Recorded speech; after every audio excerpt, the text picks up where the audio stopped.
নাই।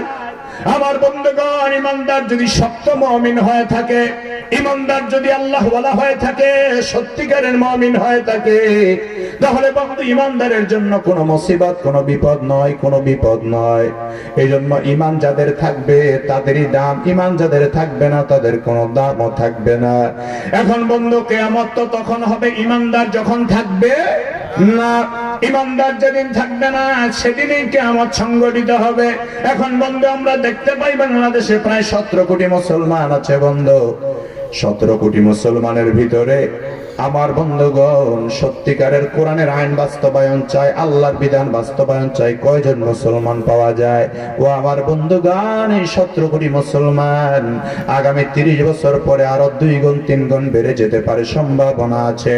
এখন পৃথিবীর মুসলমান 250 কোটি, আগামী 50 বছর পরে সারা পৃথিবীতে মুসলমানের সংখ্যা হবে সবচাইতে বেশি। এত মুসলমান থাকার পরেও কিয়ামত কি পিছাবে নাকি? না না, কিয়ামত আগাবে, কিয়ামত আগাবে। কারণ হাদিসে পাকে রাসূল বলেছেন আনা ওয়াসসাতু কাহাতাইন, সহিহ বুখারী বর্ণনা, আল্লাহর হাবিব বলেছেন আমি এবং কিয়ামত হলে 2টা হাতের আঙ্গুলের মতো। তার মানে 2টা আঙ্গুল যত পাশাপাশি আছে, আমি এবং কিয়ামত তত পাশাপাশি অবস্থানে আছে। আমি রাসূল এসে গেছি, এখন আর কিয়ামতের বেশি দিন বাকি নাই। ও আমার বন্ধুগণ, সাহাবায়ে কেরামদের আমলে সাহাবীরা মনে করতেন কিয়ামত হয়ে যাবে। আমার বন্ধুগণ, ইমানদার থাকবে, মুমিন থাকবে। আমার ভাইয়েরা, এই মুমিনদের মধ্যেও কিয়ামত হবে। হাদিসে পাকের বর্ণনায় পাওয়া যায় বাইতুল্লাহ তওয়াফ চলতে থাকবে, মসজিদের নামাজ চলতে থাকবে। ও আমার বন্ধুগণ, মাদ্রাসার ইমামতি চলতে থাকবে, খেদমত চলতে থাকবে। আমার ভাইয়েরা, নামাজি থাকবে, কিন্তু তারপরেও কিয়ামত হয়ে যাবে। কেন হয়ে যাবে?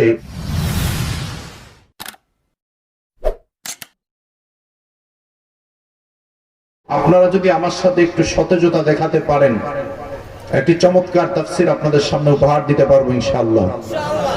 আপনারা কি পারবেন আমার সাথে একটু সাড়া দিতে? তাহলে আরেকবার বলেন আল্লাহু আকবার।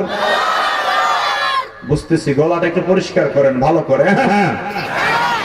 নারে তাকবীর, নারে তাকবীর। আল্লাহ আমাদের সকলকে ইসলামের জন্য, দ্বীনের জন্য কবুল করো। অত্যন্ত মনোযোগের সাথে নিরপেক্ষ মন নিয়ে আমাদেরকে পবিত্র কোরআন এবং সুন্নাহর আলোচনা শুনতে হবে। কারণ আমরা এখানে কোনো দলীয় ব্যানারে আসি নাই, কোনো ব্যক্তির ব্যানারে আসি নাই, কোনো রাজনৈতিক প্রচারণায় আসি নাই। এসেছি কোরআন এবং সুন্নাহর আলোচনা শোনার জন্য। ঠিক কিনা বলেন? এই ছোট বাবুরা, আমি কিন্তু তোমাদের খুব মায়া করি, মহব্বত করি। একজন আওয়াজ করবে না, কথা বলবো না, ঠিক আছে ইনশাআল্লাহ? আমি বলতে বললে বলবা, না বললে চুপ থাকবা। আমার বন্ধুগণ, কোরআনে পাকের আলোচনা যারা নিঃস্বার্থ মনে, নিরপেক্ষ মনে শুনবে, তারাই কোরআন থেকে হেদায়েত পাবে। এজন্য কোরআন শোনার মূলনীতি হচ্ছে ফাসতামিউ লাহু ওয়া আনসিতু লাআল্লাকুম তুরহামুন। হেদায়েত পেতে হলে মনোযোগের সাথে শুনতে হবে এবং চুপ থাকতে হবে। এজন্য মনোযোগের সাথে চুপ থেকে নিঃস্বার্থ মনে কোরআনের আলোচনা শুনতে হবে। যদি কোরআন থেকে হেদায়েত পেতে হয়, আল্লাহ পাক যেন নিরপেক্ষ মনে আমাদেরকে কোরআন এবং সুন্নাহর আলোচনা শুনে আমাদের দিল এবং আত্মাকে আল্লাহ যেন প্রশান্তময় করে দেয়, বলি আমিন। আল্লাহ রাব্বুল আলামিন পৃথিবীর জমিন সৃষ্টি করেছেন।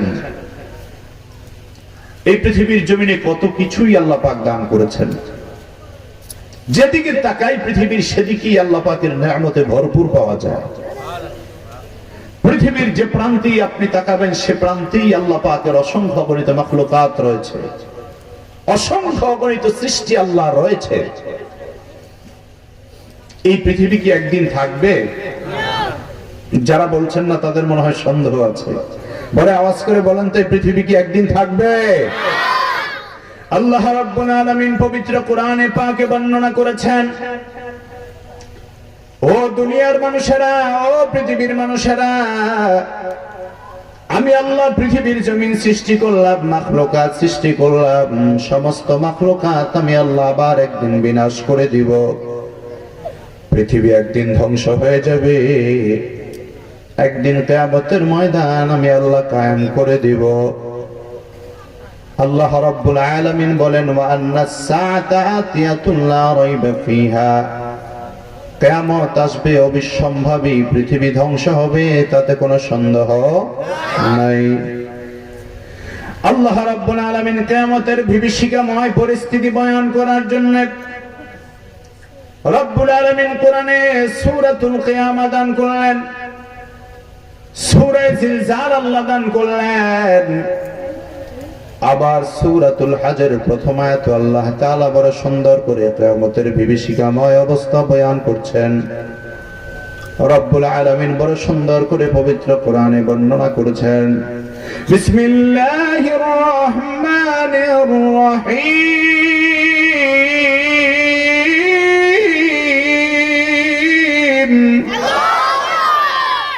ইয়া আইয়ুহান নাসু ইত্তাকু রাব্বাকুম ইন্না জালজালাতাস সাআতি শাইউন আযীম।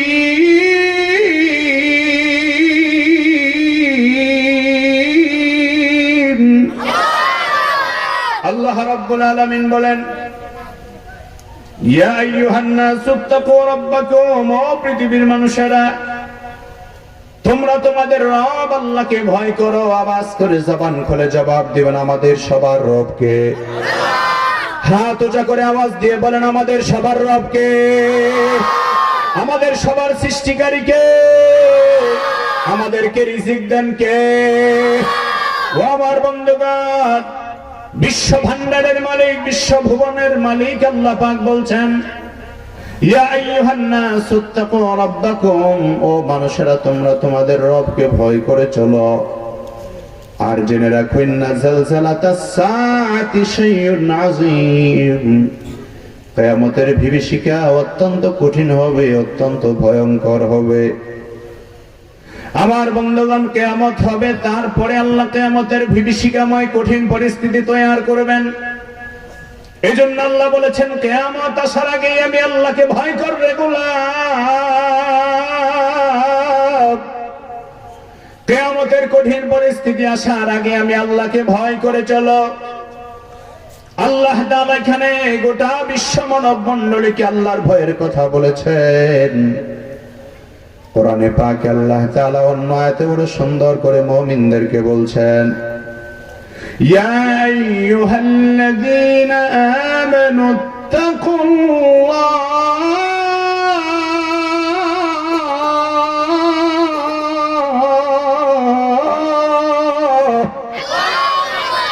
ওয়া কুনু মা'আস সাদিকিন।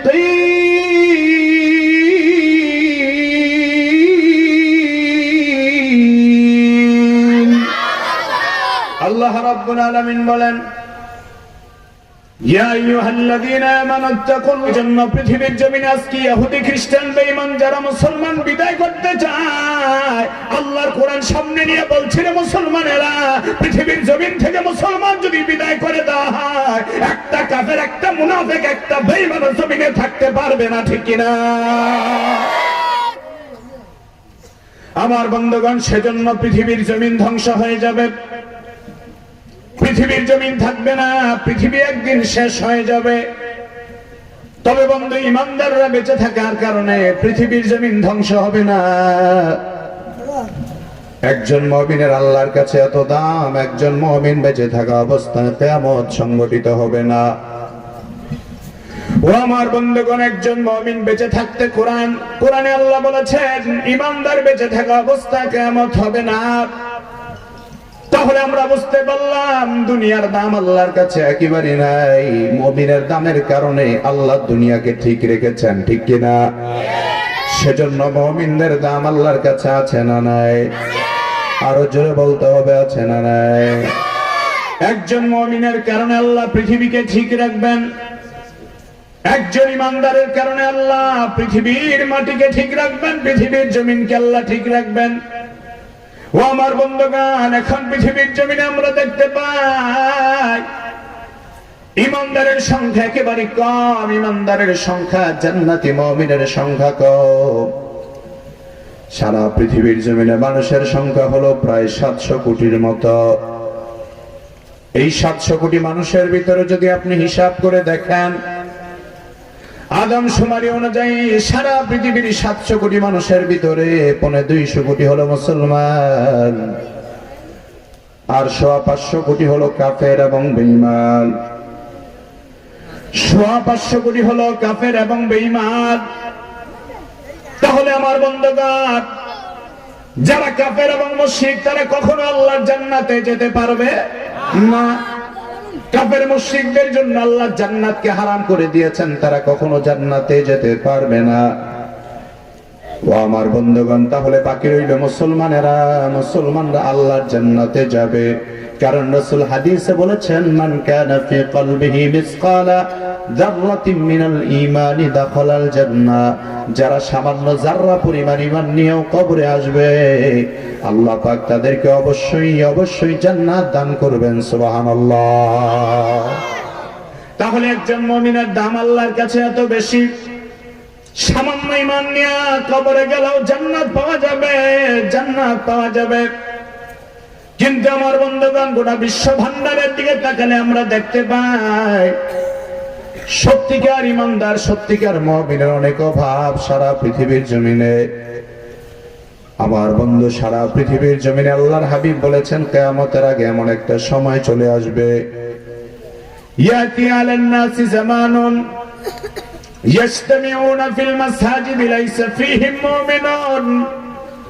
কিয়ামতের আগে এমন একটা সময় চলে আসবে, মসজিদ ভর্তি মুসল্লি হবে, কিন্তু একজন ইমানদার থাকবে না, একজন মুমিন থাকবে না। ও আমার বন্ধুগণ, এমন মসজিদ বাংলাদেশে আছে, যেই মসজিদ হলো কাদিয়ানী মসজিদ। আস্তে বলবেন না, জোরে বলেন ঠিক কিনা। কাদিয়ানীরা নামাজ পড়ে, রোজা রাখে, হজ করে, যাকাত দেয়, কিন্তু ইমাম সাহেব কাফের, মুয়াজ্জিন কাফের, মুক্তাদি কাফের, ফাউন্ডার কাফের। কেন বন্ধু? কারণ তারা কোরআনের একটা আয়াতকে মানে না, আল্লাহর কোরআনের একটা আয়াতকে অস্বীকার করে চলে। আল্লাহ যে আয়াতে বলেছেন, আমার নবী মুহাম্মদ সাল্লাল্লাহু আলাইহি ওয়াসাল্লাম সর্বশেষ নবী এবং রাসূল, এই আয়াতটাকে অস্বীকার করার কারণে কাদিয়ানীরা কাফের হয়ে গেছে। ও আমার বন্ধুরা, তারা বলে মুহাম্মদ সাল্লাল্লাহু আলাইহি ওয়াসাল্লাম বড় নবী, কিন্তু তিনি শেষ নবী নয়, তিনি আখিরি নবী নয়। আখিরি নবী হলো গোলাম আহমদ কাদিয়ানী তথা মির্জা গোলাম শয়তান কাদিয়ানী। আমার বন্ধুগণ, যারা বলে গোলাম আহমদ কাদিয়ানী আখিরি নবী, তাদের কি ঈমান আছে নাকি? আরো জোরে বলেন, আছে নাকি? তাহলে বন্ধু, সারা পৃথিবীর মুসলমান দেশগুলি কাদিয়ানীদেরকে রাষ্ট্রীয় বাবা মুসলিম ঘোষণা করেছে। আমাদের বাংলাদেশের মুসলমানেরা প্রাণের দাবি, একদিন না একদিন বাংলার জমিনে কাদিয়ানীদেরকে মুসলিম ঘোষণা করার প্রয়োজন হতে পারে। আমার বন্ধুগণ, আমাদের মুসলমানের প্রাণের দাবি, যারা আমার নবীকে শেষ নবী মানবে না, ওরা ভিন্ন পরিচয়ে বাংলাদেশে চলবে, মুসলমানের পরিচয় চলার কোনো অধিকার রাখে না, ঠিক কিনা? আমার বন্ধুগণ, এভাবে আসেন, মুসলমানদের মধ্যে অনেক ফেরকা হয়ে গেছে। সহিহ বুখারীর বর্ণনা, আল্লাহর হাবিব বলেছেন, ইন্না বানি ইসরাঈলা তাফাররাকাত আলা 72 মিল্লাহ। বনি ইসরাঈল দল 72 দলে বিভক্ত হয়েছে। ওয়াসাতাফতারিকু উম্মতি আলা 73 মিল্লাহ। আর আমার উম্মত 72 দলে নয়, আমার উম্মত বিভক্ত হবে 73 দলে। কুল্লুহুম ফিন্নার, সব দল জাহান্নামে যাবে, সব দল জাহান্নামী হবে। ইল্লা মিল্লাতুন ওয়াহিদা, একটা দল শুধু জান্নাতি হবে, ওই দলটা হলো আহলুস সুন্নাত ওয়াল জামাআহ। এই জন্য আহলুস সুন্নাত ওয়াল জামাত ছাড়া কোন দল জান্নাতে যাবে না। পৃথিবীর জমিনে 72টা ফিরকার মধ্যে একটা আছে শিয়া, রাফেজি, খারেজি, মুতাজিলা। ও আমার বন্ধুগণ, ওই 72টা ফিরকার লোকেরা নিজেকে মুসলমান বলে দাবি করে, আদম শুমারি অনুযায়ী তারা মুসলমান, কিন্তু বন্ধু, তাদেরকে যদি বাদ দেওয়া হয়, আহলুস সুন্নাত ওয়াল জামাতের অনুসারী যারা, তাদেরকে যদি বাছাই করা হয়, তাহলে দেখা যাবে বন্ধু, আরো অনেক ধরনের ফেরকা মুসলমানদের মধ্যে পাওয়া যায়। আজকে আমার দেশে দাঁড়ায় এমন কিছু লোকও আছে যারা বাংলার জমিনে ইসলামী আইন বাস্তবায়ন করতে চায় না, কোরআনের আইনকে বাস্তবায়ন করতে চায় না, কোরআনের আইনকে মোল্লাতন্ত্র বলে গালি দেয়, মোল্লাতন্ত্র বলে কথা বলে।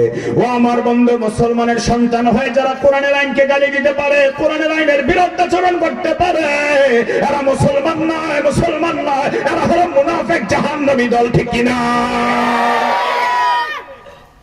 আমার বন্ধুগণ, শুধু তাই নয়, বাংলার জমিনে দাঁড়িয়ে বহু মুসলমানের সন্তান আছে আমার আল্লাহকে নিয়ে মন্তব্য করে আছে না নাই? রাসূলকে নিয়ে মন্তব্য করে আছে না নাই? আপনি কোন দল করেন সেটা আমার দেখার বিষয় না, পরিচয় সেটা নয়। আমার পরিচয়, আপনি মুসলমান যদি হয়ে থাকেন, আমি আপনার মুসলমান ভাই, আপনি আমার মুসলমান ভাই। আমাদের দলীয় পরিচয় সবার পরে, আমাদের ইমানের পরিচয় সবার আগে। আমরা মুসলমান, বাংলাদেশি মুসলমান। তারপরে বন্ধু, কেউ কোন দল করেন এটা আপনার ব্যক্তিগত ব্যাপার, কিন্তু ইমানের ক্ষেত্রে সবাইকে এক থাকতে হবে, আল্লাহর ক্ষেত্রে, নবীর ক্ষেত্রে সবাইকে ঐক্যবদ্ধ থাকতে হবে। ও আমার বন্ধু, আল্লাহর ইজ্জত রক্ষা করার জন্য, আল্লাহর কোরআনের ইজ্জত রক্ষা করার জন্য, নবী পাকের ইজ্জতকে রক্ষা করার জন্য মুসলমান যদি ঐক্যবদ্ধ হওয়ার জন্য ডাক আসে, রক্ত দেওয়া লাগলে রক্ত দিতে হবে, জীবন দেওয়া লাগলে জীবন দিতে হবে। তারপরও আল্লাহ এবং রাসূলের অপমাননা বাংলার জমিনে বরদাস্ত করা হবে না। নারে তাকবীর, আল্লাহু আকবার, আল কোরআনের আলো, ইসলামের শত্রুরা হুঁশিয়ার সাবধান, নারে তাকবীর। আমার বন্ধুগণ, আমার প্রিয় ভাইয়েরা, এই জন্য মুসলমানদের মধ্যে ফেরকার অভাব নাই। আমার ভাইয়েরা, বাংলাদেশের স্বাধীনতার মহান স্থপতি মরহুম বঙ্গবন্ধু শেখ মুজিবুর রহমানকে কেউ গালি দিলে তার জন্য বিচারের ব্যবস্থা বাংলাদেশে আছে। প্রধানমন্ত্রীকে গালি দিলে তার জন্য বিচারের ব্যবস্থা বাংলাদেশে আছে না নাই?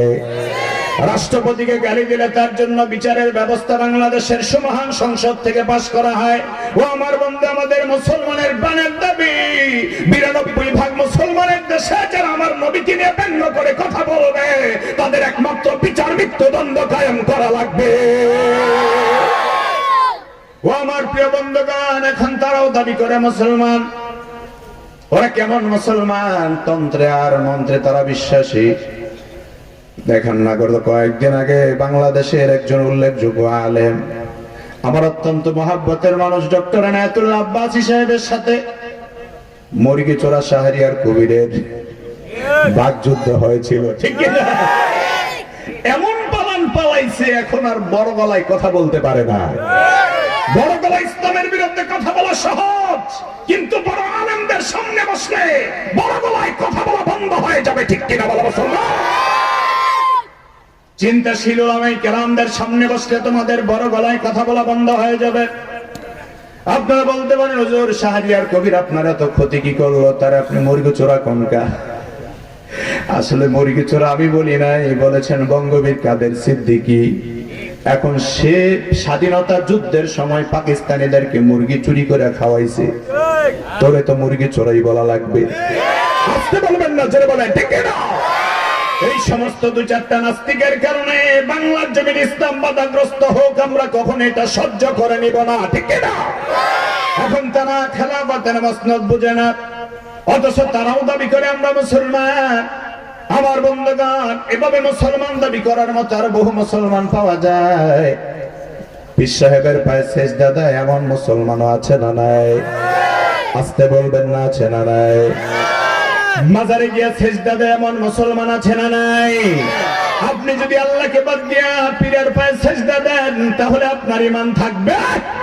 মনে রাখবেন বন্ধু, আল্লাহর কাছে ঈমান হলো সবচাইতে বড় দামি, সবচাইতে বড় দামি।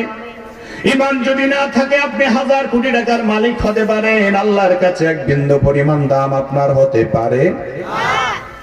এই জন্য আপনি যদি নবীর পরিবারের লোক হন, আপনি ঈমান নিয়ে কবরে যেতে পারবেন না। আল্লাহ বলেন ইন্নাহু লাইসা মিন আহলিক। নূহ আলাইহিস সালামকে আল্লাহ ডেকে বলেছে ওটা তোমার পরিবারের লোক নয়, তোমার পরিবারের লোক নয়। মুসলমান সবাই হলো এক পরিবার, মুসলমান সবাই হলো এক পরিবার। আইয়াল কুফরু মিল্লাতুন ওয়াহিদা, সমস্ত কাফের হলো এক পরিবার, সারা বিশ্বের মুসলমান হলো এক পরিবার। আজকে মুসলমান এক পরিবার আমরা হতে পারি না। আমাদের মধ্যে সাদা টুপি কালা টুপি নিয়ে দ্বন্দ্ব আছে না নাই? জোরে বলেন আছে না নাই? সাদা টুপি কালো টুপির দ্বন্দ্ব আছে বন্ধু, লাল টুপি গোল টুপির দ্বন্দ্ব আমাদের মাঝে আছে। ও আমার বন্ধু, পাঁচকল্লি আর গোল টুপির মধ্যে দ্বন্দ্ব আছে। ও আমার বন্ধুগণ, শুধু তাই নয়, জামার মধ্যে দ্বন্দ্ব আছে। এখন তো বন্ধু দ্বন্দ্ব করার সময় নাই, এখন আর কে আমলা কি আমি নিয়ে যুদ্ধ করার সময় নাই, এখন আর বন্ধু ওয়াহাবি আর সুন্নি বলে গালিগালাজ করার সময় নাই। সময় এসেছে এখন বিশ্ব মুসলমানকে ঐক্যবদ্ধ হওয়ার। মুসলমানদের পিঠ দেয়ালে ঠেকে গেছে বন্ধুরা। আওয়ামী লীগ বিএনপির চিন্তা না করে বিশ্ব মুসলমান যদি ঐক্যবদ্ধ হতে পারো, তাহলে পৃথিবীর জমিনে আবারও বিজয় মুসলমানদেরকে করাঘাত করবে। আমরা সবাই এক হাতে রাজি আছি না নাই? হাত তুলে দেখা। তাকবীর, আল্লাহু আকবার, নারে তাকবীর, আল্লাহু আকবার। ইসলামের শত্রুরা, আমার ভাইয়েরা, সাবধান। আমার বন্ধুগণ, এই জন্য আমাদের মধ্যে ভেদাভেদ মারামারি ভুলে যেতে হবে। আপনি মুসলমান, টুপি আপনি একটা মাথায় দিলেই পারেন, কালো টুপি মাথায় দেন, লম্বা টুপি মাথায় দেন, টুপি একটা মাথায় দিলেই চলে। কিন্তু আমরা আজকে ভাগ করে নিয়েছি কোনটা কালো টুপি, কোনটা লাল টুপি, কোনটা সাদা টুপি, এটা অমক, এটা হোমক, এটা হোমক। এভাবে আমরা বিচ্ছেদ করে করে আজকে মুসলমানদের দুর্দিনে আমরা চলে এসেছি বন্ধু। সেই জন্য আমাদের মুসলমানদেরকে এক হতে হবে। আমার বন্ধুগণ, মনে রাখবেন, ঈমান ছাড়া কবরে গেলে আপনার কোনো উপায় নাই, উপায় নাই। ঈমান ছাড়া কবরে গেলে আপনি নবীর পরিবারের লোক হলেও আপনার কোনো উপায় থাকবে না। হযরত নূহ আলাইহিস সালামকে আল্লাহ ডেকে বলছেন ইন্নাহু লাইসা মিন আহলিক। ও নবী নূহ আলাইহিস সালাম, এটা আপনার সন্তান নয়। আপনার সন্তান হতে পারে কিন্তু আপনার পরিবারের অন্তর্ভুক্ত নয়। আপন সন্তান। নূহ আলাইহিস সালাতু ওয়াস সালাম যখন নাকি কিস্তির মাঝে চড়ে গেলেন, লোকেরা নূহ আলাইহিস সালাতু ওয়াস সালামকে ডাক দিয়ে বললেন, ও নবী নূহ, আপনার সন্তান কেনান তো দাঁড়িয়ে আছে, আপনার সন্তান কেনানকেও কিস্তির মধ্যে নিয়ে আলেন। নূহ পয়গম্বর কেনানের কাছে গিয়ে বললেন, নূহ আলাইহিস সালাতু ওয়াস সালাম ডাক দিয়ে বললেন, ও কেনান, তুমি আমার সাথে নৌকায় চলো। কেনান ডাক দিয়ে বলল, বাবা, আমি হলাম 60 হাত লম্বা, পাহাড় আছে আরো বিশাল লম্বা, আমি পাহাড়ের উপরে উঠে যাব, তোমার বন্যা বাদল আমারে কোনো ক্ষতি করতে পারবে না। কিন্তু আল্লাহর নবী ডাক দিয়ে বললেন, ও আমার সন্তান, কিয়ামত যখন আসবে, বিভীষিকা যখন আসবে, তখন তুমি থাকতে পারবা না। নূহ আলাইহিস সালাম তার হাত ধরলেন, হাতটা ধরে নৌকায় যখন উঠাইতে চাইলেন, কারণ নিজের সন্তান তো সন্তানের জন্য মায়া লাগে। নূহ নবী জানে আল্লাহর গজব যখন আসবে, তখন নূহ নবীর সন্তানও আল্লাহর গজবে বাঁচবে না। ও আমার বন্ধুগণ, পৃথিবী যত ক্ষমতা দেখিয়েছে, America, Britain, London, Canada, France, পৃথিবীর যত বড় বড় ক্ষমতাওয়ালা দেশগুলি আছে বন্ধু, যাদের কাজ হলো যুদ্ধের উপরে যুদ্ধ করা, ওই দেশগুলি এখন মাথা নত করে দিয়েছে। ওই দেশের রাষ্ট্রপ্রধানরা এখন চোখের পানি ছাড়তেছে, কারণ আমার আল্লাহ এমন এক মহামারী ভাইরাস দিয়েছে, যেটা মাইক্রোস্কোপ যন্ত্র দ্বারাও খুঁজে পাওয়া যায় না, তালাশ করে পাওয়া যায় না। ওই করোনা ভাইরাসের কারণে পৃথিবী স্থবির হয়ে গেছে, ঠিক কিনা? আমার বন্ধুগণ, গজব যখন আসবে তখন সবার জন্য আসবে। ইমানদার গজবে মরলে তিনি শহীদ হয়ে যাবেন, শাহাদাত বরণ করবেন। আমার বন্ধুগণ, প্লেগ রোগে কোন কোন সাহাবায়ে কেরাম শাহাদাত বরণ করেছেন, ইন্তেকাল করেছেন। এভাবে করোনা ভাইরাসে মুসলমান যারা মারা গেছে তারাও শহীদ হয়ে গেছে। আমার বন্ধুগণ, তাদেরকে আল্লাহ পাক শাহাদাতের মর্যাদা দান করবেন। আগুনে পড়ে, পানিতে পড়ে, রোড অ্যাক্সিডেন্টে যারা মারা যায়, তারপরে বন্ধু মহামারীতে যারা মারা যায়, আল্লাহ পাক রব্বুল আলামিন তাদেরকে শাহাদাতের মর্যাদা দান করবেন বলে ঘোষণা দিয়েছেন। ও আমার বন্ধুগণ, সেজন্য আল্লাহর নবী নূহ আলাইহিস সালাম নিজের সন্তানকে ধরলেন, ও সন্তান, তুমি জানো না, জানো না গজব যখন আসবে তখন তুমি আর বেঁচে থাকতে পারবে না। ও আমার বন্ধুগণ, প্রত্যেকটা বাবার অন্তরে সন্তানের জন্য প্রাণ ভরা মায়া, প্রাণ ভরা ভালোবাসা। নূহ আলাইহিস সালাম সন্তানের হাতটা যখন ধরলেন, এমন সময় আমার আল্লাহ আয়াত নাজিল করে দিয়ে বললেন, নূহ রে, ইন্নাহু লাইসা মিন আহলিক, এটা তোমার সন্তান হতে পারে কিন্তু তোমার পরিবারের অন্তর্ভুক্ত নয়, কারণ যে মুমিন সে হলো তোমার পরিবারের লোক। আল মুমিনু আখুল মুমিন, আল মুসলিমু আখুল মুসলিম, এক মুসলমান আর এক মুসলমানের ভাই। অপরদিকে বন্ধু নূহ আলাইহিস সালাতু ওয়াস সালামের পরিবার এনেছিলেন একজন মহিলা। আল্লাহর পয়গম্বর নূহ আলাইহিস সালামের প্রতি ঈমান এনেছিলেন একজন মহিলা। বুড়া মানুষ, 80 বছর 90 বছর বয়স হয়ে গেছে। ওই বুড়ি মহিলা একদিন নূহ আলাইহিস সালামকে ডাক দিয়ে বললেন, নবী নূহ, আমি বুড়ি মানুষ, কখন কিয়ামত আসবে, কখন বিভীষিকা আসবে, কখন মহাপ্লাবন পৃথিবীর জমিনে আসবে তা তো আমি জানি না। তুমি যখন আল্লাহর নবী, আপনি যখন কিস্তির মধ্যে যাবেন, আমি বুড়া মানুষ, আমার ছেলে নাই মেয়ে নাই, আমাকে একটু সঙ্গে করে আপনার সাথে মনে করে নিয়ে যাবেন। হযরত নূহ আলাইহিস সালাতু ওয়াস সালাম যখন কিস্তি আসলো, মহাপ্লাবন যখন চলে আসলো, বন্ধু নূহ পয়গম্বর নৌকায় উঠলেন। নৌকায় যখন চলে গেলেন, আমার বন্ধুগণ, নূহ পয়গম্বর চলে গেলেন, মহিলার কথা নবী নূহ ভুলে গেলেন, নূহ আলাইহিস সালাম ভুলে গেলেন। মহাপ্লাবন হয়ে গেল, পৃথিবীটা পরিষ্কার পরিচ্ছন্ন হয়ে গেল। আমার বন্ধুগণ, নূহ আলাইহিস সালাম আবার জমিনে যখন অবতরণ করলেন, আল্লাহ হুকুম দিলেন, নবী নূহ,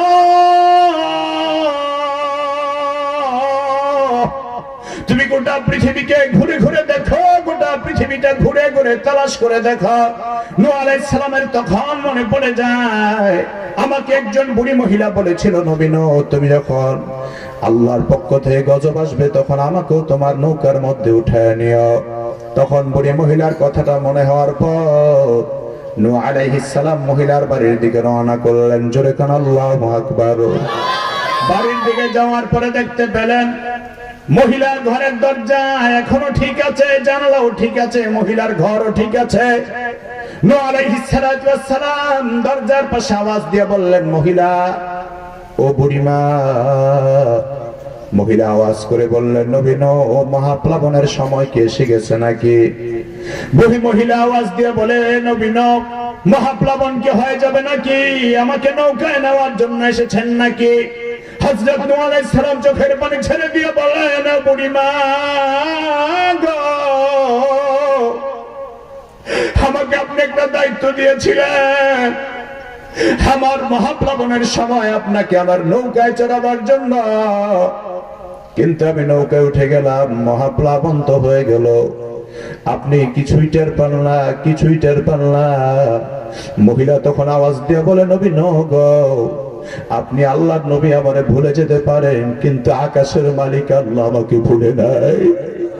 আপনি আমাকে নৌকায় নিতে না পারেন, কিন্তু আল্লাহ আমার উপর মহাপ্লাবনের কোনো কিছুই দেয় নাই। আমার বন্ধুগণ, ইমানদার যদি শক্ত মুমিন হয়ে থাকে, ইমানদার যদি আল্লাহ ওয়ালা হয়ে থাকে, সত্যিকারের মুমিন হয়ে থাকে, তাহলে বন্ধু ইমানদারের জন্য কোনো মুসিবত, কোনো বিপদ নয়, কোনো বিপদ নয়। এই জন্য ইমান যাদের থাকবে তাদেরই দাম, ইমান যাদের থাকবে না তাদের কোনো দামও থাকবে না। এখন বন্ধু, কিয়ামত তো তখন হবে ইমানদার যখন থাকবে না। ইমানদার যেদিন থাকবে না সেদিনই কিয়ামত সংঘটিত হবে। এখন বন্ধু, আমরা দেখতে পাই বাংলাদেশে প্রায় 17 কোটি মুসলমান আছে বন্ধু। 17 কোটি মুসলমানের ভিতরে আমার বন্ধুগণ, সত্যিকারের কোরআনের আইন বাস্তবায়ন চাই, আল্লাহর বিধান বাস্তবায়ন চাই, কয়জন মুসলমান পাওয়া যায়? ও আমার বন্ধুগণ, এই 17 কোটি মুসলমান আগামী 30 বছর পরে আরো 2 গুণ 3 গুণ বেড়ে যেতে পারে, সম্ভাবনা আছে। এখন পৃথিবীর মুসলমান 250 কোটি, আগামী 50 বছর পরে সারা পৃথিবীতে মুসলমানের সংখ্যা হবে সবচাইতে বেশি। এত মুসলমান থাকার পরেও কিয়ামত কি পিছাবে নাকি? না না, কিয়ামত আগাবে, কিয়ামত আগাবে। কারণ হাদিসে পাকে রাসূল বলেছেন, আনা ওয়াসসাতু কাহাতাইন। সহিহ বুখারী বর্ণনা, আল্লাহর হাবিব বলেছেন, আমি এবং কিয়ামত হলে দুইটা হাতের আঙ্গুলের মতো। তার মানে দুইটা আঙ্গুল যত পাশাপাশি আছে, আমি এবং কিয়ামত তত পাশাপাশি অবস্থানে আছি। আমি রাসূল এসে গেছি, এখন আর কিয়ামতের বেশি দিন বাকি নাই। ও আমার বন্ধুগণ, সাহাবায়ে কেরামদের আমলে সাহাবীরা মনে করতেন কিয়ামত হয়ে যাবে। আমার বন্ধুগণ, ইমানদার থাকবে, মুমিন থাকবে। আমার ভাইয়েরা, এই মুমিনদের মধ্যেও কিয়ামত হবে। হাদিসে পাকের বর্ণনায় পাওয়া যায় বাইতুল্লাহ তোয়াফ চলতে থাকবে, মসজিদের নামাজ চলতে থাকবে। ও আমার বন্ধুগণ, মাদ্রাসার ইমামতি চলতে থাকবে, খেদমত চলতে থাকবে। আমার ভাইরা নামাজি থাকবে, কিন্তু তারপরেও কিয়ামত হয়ে যাবে। কেন হয়ে যাবে? কারণ সত্যিকারের মুমিন তখন থাকবে না। সত্যিকারের মুমিন যেদিন থাকবে না, সেদিনই কিয়ামত সংঘটিত হয়ে যাবে। আমার বন্ধুগণের জন্য সত্যিকারের মুমিন হওয়ার দরকার আছে না নাই? আরো জোরে বলেন, আছে না নাই? আল্লাহর হাবিবকে আল্লাহ ডাক দিয়ে বলেন, হে নবী, ইয়াসালুনাকা আনিস সাআতি আইয়ানা মুরসাহা, আপনাকে প্রশ্ন করবে কিয়ামত কবে সংঘটিত হবে। আপনি বলে দেন কিয়ামতের বিষয়ে আল্লাহ পাক ভালো জানেন, তবে বিশ্বনবী কিয়ামতের কিছু আলামত বলে গেছেন। এখন বন্ধু, কিয়ামতের বেশিরভাগ আলামতগুলি পাওয়া যায়। কিয়ামতের ছোট আলামতগুলির মধ্যে একটা আলামত হলো, আমার বন্ধুগণ, জুহুরুল ফিতান, ফিতনার আবির্ভাব হবে বেশি। জিনা বেড়ে যাবে বেশি, সুদখোর বেড়ে যাবে বেশি, ঘুষখোর বেড়ে যাবে বেশি, দুর্নীতি বেড়ে যাবে বেশি। আমার বন্ধুগণ, এইভাবে মূর্খ লোকদের সমাজ গঠন হবে বেশি। আমার ভাইয়েরা, শুধু তাই নয়, কিয়ামতের আগে আল্লাহর হাবিব বলেছেন পুরুষরা মহিলার ভেষ ধারণ করবে, মহিলারা পুরুষের ভেষ ধারণ করবে। এখন সে অবস্থা আছে না নাই? আসতে বলবেন না, জোরে বলেন, আছে না নাই? অবাক করা ব্যাপার হলো বন্ধু, মহিলাদের মতো নাকে ফুল দেয়, মহিলাদের মতো কানে ফুল দেয়, গলায় স্বর্ণের চেন দেয়, মাথায় লম্বা চুল নিয়ে ঘুরে, আবার মহিলাদের মতোই শার্ট পরে। কারণ এখন পুরুষ মহিলা ইকুয়াল হয়ে গেছে। মহিলারাও প্যান্ট শার্ট পরে রাস্তায় বের হয়, পুরুষরাও প্যান্ট শার্ট পরে রাস্তায় বের হয়। এখন কোনটা পুরুষ কোনটা মহিলা চেনা যায় না। ও আমার বন্ধুগণ, এমন সময় আমরা এসে পড়লাম, কোনটা মহিলা কোনটা পুরুষ চেনা যায় না। তবে এর মধ্যে সত্যিকারের কিছু ইমানদার আছে বন্ধু, যারা কোনো কিছুর বিনিময়ে তাদের পোশাক আশাক পরিবর্তন করে না। ও আমার বন্ধুগণ, কিয়ামতের আগে মহিলারা পুরুষের বেশ ধারণ করে চলবে, মহিলারা পুরুষরা মহিলার বেশ ধারণ করে চলবে। এবং আল্লাহর হাবিব বলেছেন, মহিলাদের কথায় সমাজ চলবে, মহিলাদের কথায় ঘর চলবে, পুরুষরা মহিলাদের গোলাম হয়ে যাবে। এই জন্য আমরা বর্তমান সময়ে দেখতে পাই 1 লক্ষ টাকা বেতনের চাকরি করে সাহেব মার্কেটে গেলে আওয়াজ করতে গেলে মহিলার পিছনে পিছনে ব্যাগ নিয়ে হাঁটে। মার্কেটে গিয়ে দরদাম করতে গেলে, আমার বন্ধুগণ, স্বামী যদি কোনো কিছু বলতে চায়, মহিলা ধমক দিয়ে কয়, এই সাবধান, আমার উপর ধমক দিয়ে কথা বলো। মহিলা স্বামীরে ধমক দেয়। আর ওই পুরুষ এমন বগামার্কা পুরুষ, মহিলার ধমক খেয়ে চুপ হয়ে যায়। আমার বন্ধুগণ, চুপ হওয়ার আরেকটা কারণ হলো, কারণ যৌতুক নিয়ে বিয়ে করছে, চাকরিও পেয়েছে যৌতুকের কারণে, ঠিক কিনা? আমার বন্ধুগণ, মুসলমান নবীর উম্মতরা ভালো করে শোনো, কিয়ামতের আগে আল্লাহর হাবিব বলেছেন, হুন্না কাসিয়াতুন আরিয়াতুন মাইলাতুন মুমিলা, এমন মহিলাদের আবির্ভাব হবে যাদের পোশাক হবে আঁটো-সাঁটো। আমার ভাইয়েরা, মহিলাদের পোশাক এত আঁটো-ছাটো হবে, মহিলাদের পোশাক এত খাটো হবে, তাদের শরীরটা পোশাক থাকবে কিন্তু অর্ধলঙ্গের মতো। আছে না নাই? আসতে বলবেন না, আছে না নাই? ঢাকা শহরে অনেক যুবক দেখা যায় বান্ধবীর নিয়ে ঘুরতে যায়, আবার বন্ধুগণ, আবার কেউ কেউ স্ত্রীকে নিয়েও পার্কে ঘুরতে যায়। তো এক ভদ্রলোক মার্কেটের সামনে তার বউরে দাঁড় করায় রাখছে, শাড়ির নামে মশারি পড়ায়া। আমাদের দেশের সবচাইতে বড় ফকির হলো তারা, যারা 500 টাকা দিয়া বোরখা পরে স্ত্রীকে পরাইতে পারে না। ঠিক কিনা বলেন? সবচাইতে ফকির হলো তারা, যারা 500-1000 টাকা দিয়ে বোরখা কিনতে পারে না। ওরা শাড়ির নামে মশারি পরে স্ত্রীকে নিয়ে ঘুরে। আল্লাহর এক বান্দা প্রশ্ন করে, ভাই, বিয়ে করলা তুমি, তোমার বউ কেন সাজায় রাখলা কেন মার্কেটের সামনে? আরে মেয়ে, কইও না, আমি কি আমার বউ শুধু দেখবো? এলাকাবাসীরও তো কিছু হক আছে। এলাকাবাসীর হক আদায় করার জন্য বউরে নিয়ে মার্কেটের সামনে দাঁড় করায় দিছে। বউরে দিয়া দোকানদারি করায় আছে না নাই? ও আমার বন্ধুগণ, এইভাবে কিয়ামতের আলামতের মধ্যে ছোট ছোট অনেক আলামত পাওয়া যায়। তবে আল্লাহর হাবিব বলেছেন কিয়ামতের আলামতের বড় আলামতের মধ্যে একটা আলামত হলো সারা বিশ্বের মুসলমানদের মধ্যে শান্তি থাকবে না। আজকে পৃথিবীর মুসলমানদের মধ্যে শান্তি নাই, সারা পৃথিবীর মুসলমানরা আজকে জিম্মির মতো জীবন যাপন করছে। বন্ধু আমার বন্ধুগণ, শুধু তাই নয়, কিয়ামতের বড় আলামতের মধ্যে একটা আলামত হলো ইমাম মাহদী আগমন করবে।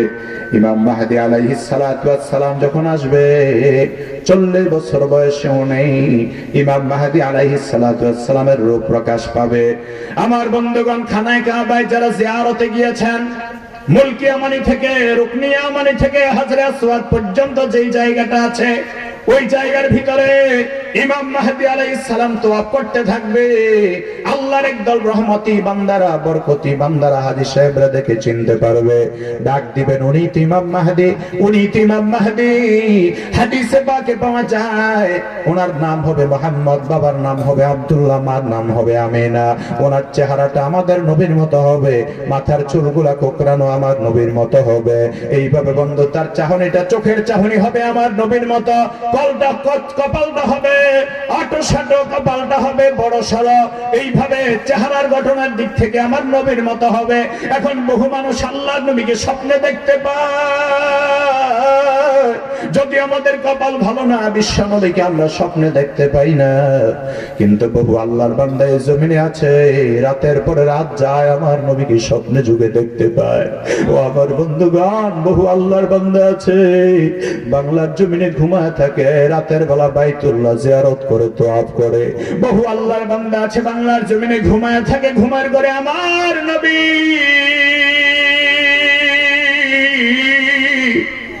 রাহমাতুল লিল আলামিনের রওজা মুবারক জিয়ারত করে। এমন বহু আল্লাহর বান্দা বিশ্বের মধ্যে ছড়িয়ে ছিটিয়ে আছে, যারা আমার রাসূলকে স্বপ্ন যুগে দেখেছেন, আমার রাসূলকে যারা দেখেছেন, ওই তাদের মধ্যে একজন আওয়াজ দিয়ে বলবেন, ওই তো ইমাম মাহদী যায়। আল্লাহু আকবার। ইমাম মাহদী আলাইহিস সালাতু ওয়াস সালাম তখন বায়াত নিতে স্বীকার করবেন না, তখন তিনি বায়াত নিতে স্বীকার করবেন, কিন্তু হাজী সাহেবরা এমন ভাবে ধরবে আর বলবে, ইমাম মাহদী গো, আপনি যদি বায়াত না নেন তাহলে আমাদের কোনো উপায় থাকবে না, আমাদের পিঠ দেয়ালে ঠেকে গেছে, আপনি দয়া করে বায়াত নেন, সারা বিশ্ব মুসলমানদের বিপ্লবের জন্য ডাক দেন। এখন আমার বন্ধুগণ, কামান পাওয়া যায়, মেশিন গান পাওয়া যায়, রকেট লঞ্চার পাওয়া যায়। ওই সময় রকেট গুলি সব অকেজো হয়ে যাবে, লঞ্চার গুলি অকেজো হয়ে যাবে, কামান গুলি অকেজো হয়ে যাবে, পৃথিবীর বড় বড় বোমা গুলি অকেজো হয়ে যাবে। তখন মুসলমানের সাথে ইমাম মাহদীর নেতৃত্বে একটা যুদ্ধ হবে। আমার বন্ধুগণ, ওই যুদ্ধটা ভারতবর্ষে হবে। ওই যুদ্ধের নাম হলো গজওয়াতুল হিন্দ। ইমাম মাহদী আলাইহিস সালাম সৈন্য গঠন করবে বন্ধু। ওই সৈন্য গঠনের সময় হাজী সাহেবরা থাকবে, সারা বিশ্বের মুসলমানরা মক্কার দিকে রওনা হবে। উনি মক্কার জমিন থেকে গজওয়াতুল হিন্দে আসবেন, ভারতবর্ষে আসবেন। কাফের মুশরিকদের সাথে লড়াই হবে বন্ধু। ওই লড়াই মুসলমানরা সফলতা অর্জন করতে পারবে। ওই লড়াই যারা যাবে তারাই বিশ্ব নবীর সাথে জান্নাতে যেতে পারবে। আল্লাহ নবী তাদের জন্য সুসংবাদ দিয়েছেন বন্ধুরা। এজন্য জীবনে কতদিন বাঁচবো তা জানা নাই, কিন্তু গজওয়াতুল হিন্দের ডাক যদি আসে, ইমাম মাহদী যদি চলে আসে বন্ধু, ইমাম মাহদীর সৈনিক হওয়ার জন্য আমাদেরকে সদা প্রস্তুত থাকতে হবে। আমার বন্ধুগণ, ইমাম মাহদী আলাইহিস সালাতু ওয়াস সালাম আত্মপ্রকাশের পরে 7 থেকে 9 বছর থাকবেন। 7 থেকে 9 বছর থাকার পর তিনি চলে যাবেন বাইতুল মুকাদ্দাস। গজওয়াতুল হিন্দ বিজয় করে বাইতুল মাকদাস চলে যাবেন, যেটা ফিলিস্তিনে আছে বন্ধু। বাইতুল মাকদাস গিয়ে সেখানে ফজরের নামাজ পড়বেন। ফজরের নামাজ আদায়ের পরে হঠাৎ করে তাকে দেখতে পাবেন বাইতুল মাকদাসের মিনারায় কে যেন আওয়াজ দিচ্ছে, সিঁড়ি নিয়ে আসো, সিঁড়ি নিয়ে আসো। আল্লাহ পাক রব্বুল আলামিন ঈসা আলাইহিস সালাতু ওয়াস সালামকে বাইতুল মুকাদ্দাসের মিনারায় অবতীর্ণ করবে। আল্লাহু আকবার। হযরত ঈসা আলাইহিস সালাতু ওয়াস সালামের জন্য সিঁড়ি আনা হবে। ও আমার বন্ধুগণ, সেই সিঁড়ি আনার পর সিঁড়ি দিয়ে ঈসা আলাইহিস সালাতু ওয়াস সালাম জমিনে অবতরণ করবে। এবার ইমামতির মুসল্লায় যখন যাবে, আমার বন্ধুগণ ঈসা নবী হযরতে ইমাম মাহদিকে ডেকে বলবে আপনি ইমামতের মুসল্লায় যান। ইমাম মাহদি আলাইহিস সালাম বলবেন না, আপনি ইমামতের মুসল্লায় যান। হযরত ঈসা আলাইহিস সালাম বলবে আমি আল্লাহর নবী ছিলাম, এখন আমি আখিরি জামানার নবীর উম্মত হয়ে আসলাম, সুতরাং আমি ইমামতের মুসল্লায় যেতে পারবো না, বিশ্ব নবীর উম্মতের সামনে আমি মুসল্লায় যেতে পারবো না। ইমাম মাহদি আলাইহিস সালাম মুসল্লায় যে আমার বন্ধুগণ নামাজের ইমামতি শুরু করবেন। নামাজের ইমামতির পরে হযরত ঈসা আলাইহিস সালাতু ওয়াস সালাম মসজিদ থেকে বের হবেন, বাইতুল মুকাদ্দাস থেকে বের হয়ে তিনটা আওয়াজ দিবেন, আল্লাহু আকবার বলে, জোরে করে আল্লাহু আকবার, আর জোরে আওয়াজ করে বলেন আল্লাহু আকবার। তিনটা আওয়াজ দিবেন আল্লাহু আকবার বলে, ওই তিনটা আওয়াজ সারা বিশ্বের মুসলমানের কানের মধ্যে পৌঁছে যাবে। আর এদিকে বন্ধু দাজ্জাল চলে আসবে। রাসূল হাদিসে বলেছেন সবচাইতে বড় ফিতনা হলো দাজ্জালের ফিতনা। আমার বন্ধুগণ খারাপ লাগতেছে, আজ সমস্যা হচ্ছে নাকি? আজকে দাজ্জাল কি অবস্থায় আছে, দাজ্জাল কোথায় আছে, দাজ্জালকে চিহ্নিত করার দরকার আছে না নাই? জোরে বলেন আছে না নাই? সারা পৃথিবীকে ধ্বংস করার জন্য দাজ্জাল আসবে। হযরত নওয়াস ইবনে সামআন রাদিয়াল্লাহু তাআলা আনহু বলেন, দাজ্জালের আলোচনা যখন বিশ্বনবী করেন, আমরা মনে করেছি দাজ্জাল খেজুর বাগানের ভিতরে লুকায়িত আছে। দাজ্জালকে আমরা এমন মনে করতাম, দাজ্জাল মনে হয় চলে আসবে, এই তো চলে আসবে, এই তো চলে আসবে। আমার বন্ধুগণ দাজ্জাল এত ভয়াবহ হবে, এত মারাত্মক ভয়াবহ হবে দাজ্জালের, আমার বন্ধুগণ ওই দাজ্জাল এমন ভয়াবহ হবে, দাজ্জাল এমন ভয়াবহ হবে, যা চাইবেন আল্লাহ তাই তাকে করার সুযোগ দিবেন। বাম চোখ ফুলা হবে, ডান চোখ কানা হবে, কপালের মধ্যে লেখা থাকবে কাফারা, কাফের। ইমানদার যারা তারা তাকে দেখে কখনো বিশ্বাস করবে না, তারা বলবে তুই দাজ্জাল। কিন্তু বন্ধুগণ আমার ভাইয়েরা, সংক্ষিপ্ত আকারে তথ্যগুলি আপনাদের সামনে আজকে দিয়ে যাচ্ছি। ইসরায়েলের ভিতরে ইহুদিরা লর্ড সিটি নামে একটা সিটি বানিয়েছে, লর্ড সিটি। আপনারা অনলাইনে গিয়া গুগলে চার্জ করবেন লর্ড সিটি নামে, দেখবেন লর্ড সিটিটা চলে আসবে। ইসরায়েলের ভিতরে একটা সিটি বানিয়েছে লর্ড সিটি নামে। ওই লর্ড সিটির ভিতরে দাজ্জালকে তারা আপ্যায়ন করার জন্য সেখানে একটা শহর বানিয়েছে ইহুদিরা। দাজ্জালের সবচাইতে বেশি অনুসারী হবে ইহুদিরা। ওই দাজ্জালকে আমার বন্ধুগণ বরণ করার জন্য ইহুদিরা একটা লর্ড সিটি তৈরি করলেন, সেখানে মিনি স্টেশন তৈরি করলেন, বাস স্টেশন, রেল স্টেশন, বিমানবন্দর তৈরি করলেন, সুন্দর করে শহরটাকে সাজালেন। হাদিসে পাকে পাওয়া যায় ওই লর্ড সিটির গেটের সামনে ঈসা আলাইহিস সালাম দৌড়াতে দৌড়াতে দাজ্জালকে এখানে এসে হত্যা করবেন। চিল্লায় কোন আল্লাহু আকবার। আমার বন্ধুগণ দাজ্জাল যখন চলে যাবে, এখন মুসলমানের পালা, মুমিনরা দুনিয়া বেঁচে থাকবে। আল্লাহ পাক রব্বুল আলামিন এত বেশি মুমিনদের জন্য এত বেশি জমিন কোরবান করে দিবেন, সম্পদে বিমোহিত করে দিবেন, মানুষ সম্পদের পূজারী হয়ে যাবে, পাগল পাড়া হয়ে যাবে, ঈসা নবী বিদায় হয়ে যাবে, মানুষদেরকে আর বাঁচাবার মতো কেউ থাকবে না। আল্লাহ রাব্বুল আলামিন ওই সময় হাদিসে পাকে পাওয়া যায় ইন্নাল্লাহা ইয়াবাসু রিহাম মিনাল ইয়ামানি আলয়ানা মিনাল হারির। একটা গরম আবহাওয়া আসবে, গরম বাতাস আসবে। ওই গরম বাতাসটা আসার কারণে ইয়ামান থেকে সমস্ত মুসলমানদের বগলের মধ্যে একটা একটা ফোড়া হবে। ইমানদারের বগলের মধ্যে ফোড়া হওয়ার পর ইমানদাররা বিদায় নিয়ে চলে যাবে, মৃত্যুবরণ করবে। বাকি থাকবে বন্ধু মুনাফিক এবং কাফেরেরা। আমার বন্ধুগণ যারা আল্লাহকে ভুলে গিয়েছে, সম্পদের প্রাচুর্যতায় পড়ে, যারা নবীকে ভুলে গিয়েছে, ইসলামকে ভুলে গিয়েছে, তখন আর আল্লাহকে ডাকার মতো একজন ইমানদার বেঁচে থাকবে না। আল্লাহ পাক তখন ইসরাফিল আলাইহিস সালামকে ডাক দিয়ে বলবে, ইসরাফিল রে, এবার পৃথিবী ধ্বংসের পালার ইসরাফিল, এবার তুমি সিংহার মধ্যে একটা ফুৎকার দাও। আল্লাহ তাআলা পবিত্র কোরআনে বড় সুন্দর করে বলেছেন, ওয়ানুফিখা ফিস সূরি ফাইযা হুম মিনাল আজদাথ,